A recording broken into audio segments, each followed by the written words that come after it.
And here we are, back fully charged, ready to go. So I made a little tick list on should I collect Warhammer. It's one of the things you might ask yourself, do I have the money? I said before, it's an expensive hobby. Do you have the money to be sinking into this hobby at over £20 for a squad of people? You'll need to play a game. You'll need 2 squads. So in this case, 2 tactical squads.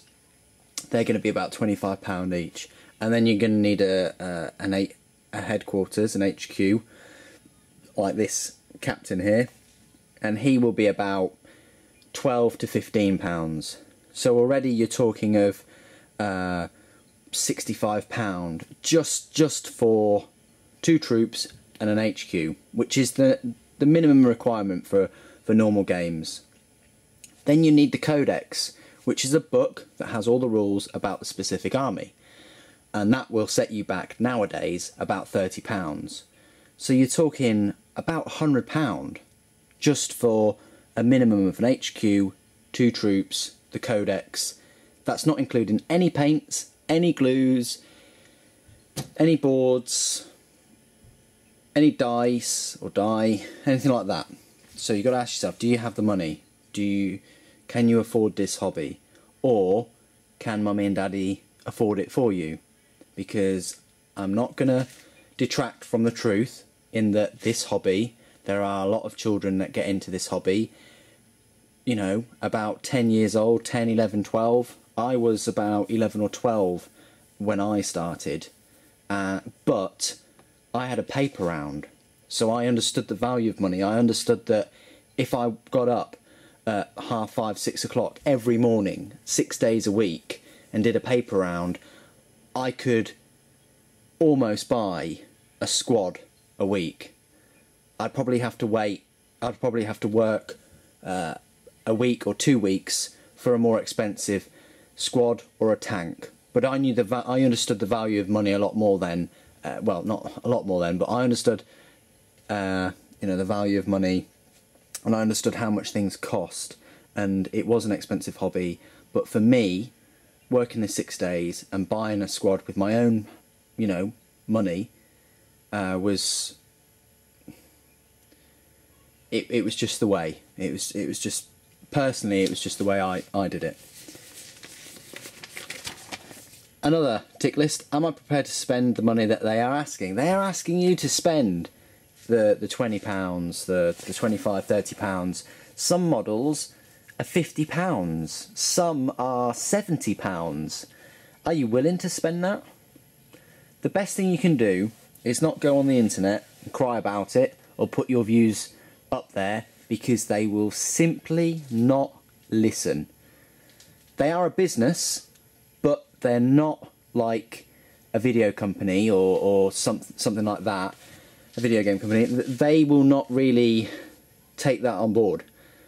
The clearest message you can send to them, if you think a product is too much or overpriced, don't buy it. It is as simple as that. That is the best thing you can do. If you go on the internet and vent your frustration and your anger and your being upset about how much things cost, that's not going to get you anywhere. Alright? It won't, because they're not listening and they don't care, because they've been around since 1975, and there is a reason for that. Okay, how far is my local GW store, Games Workshop store? This might be an issue. It depends. If there's one close by, like if you live in a city and there is a store, that's excellent, because you can just walk down there, or maybe catch a short bus drive or bike down there, and you can go there and you can experience the hobby firsthand. Ask for a demo game. I think at the moment, if you don't collect and you go in as a first time enthusiast and you're quite interested in the hobby, I think they give you a free Space Marine to glue and to paint. I think it's only 1 per person though, and I think you can only get 1 in your whole kind of career. But if my GW store was closer, I definitely would have done that when I was a child. So how far your GW store? That might be relevant, it might not, because obviously you can buy a lot of things on the internet. So, should I collect Warhammer? What if you are on the fence and you're thinking about collecting it? I've already said at the start that I will do another video on whether you've made your decision or not. But you can buy a starter paint set. I think they're about £25 or £30, something like that. That's a lot of money to sink on it. But put it this way: if you buy one of those and you don't like the hobby, I'm sure you could sell the models in it, and maybe the paints, to one of your friends, or you could sell it on Fleabay or something like that. Either way, you've only sunk £30 into it, but you've had a taster of it. Maybe you didn't like it, you can sell that on. If you did like it, then hey, good luck. Do any of my friends do the hobby? This might be a big issue, because if your friends do the hobby, they may have collected for a while. They may know a lot more about the hobby. They may well be able to give you a lot more information about it. I know that when I was a child, one of my friends, he'd been doing the hobby for a few months, and I was always going to him to ask about you know, different units and you know, the tactics and things and all the rest of it. You know, yeah, and he was one of the influenced, one of the people that influenced me collecting it. And also, it's good if your friends do it, because you can look at their models and you can see what they're doing. You can also play against your friends. Also, if there's a hobby club, a gaming club, you can go and meet your friends there and game there as well. So that might be an issue. Which models do I like the look of? If you look at the whole range and there's not one model you like, it might not be for you. But at the time, I liked the Space Marines. I thought they were really super cool.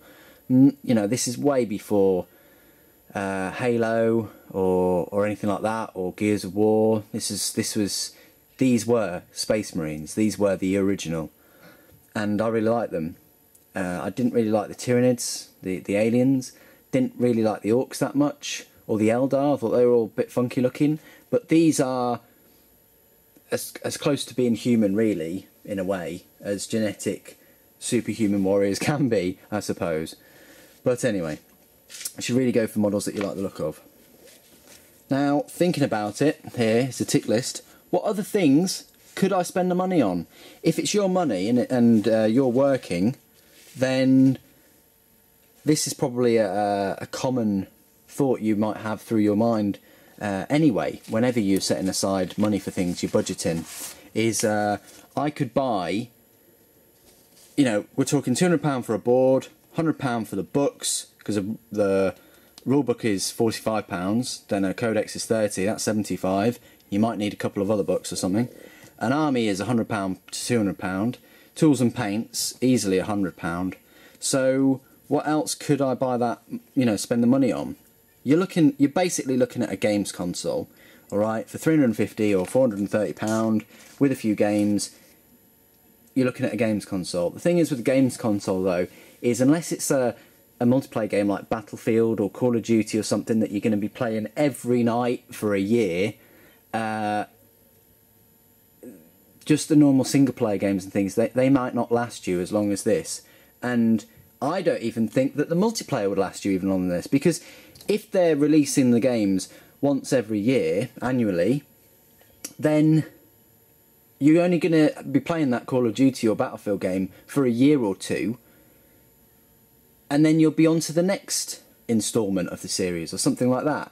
So really, whereas I've had some of these models, the greener base ones, as I mentioned before, since I was a child, since I was a kid. So that's a lot longer than 2 years or 3 years of a multiplayer video game. So undoubtedly, they do last longer. So it is more of it is a more sound investment, but I suppose your mileage may vary, because you may just absolutely love video games to death and have no interest in this hobby. So in terms of value, you may well think that video games are more for you. That's absolutely fine. Everybody has their things that they like an awful lot.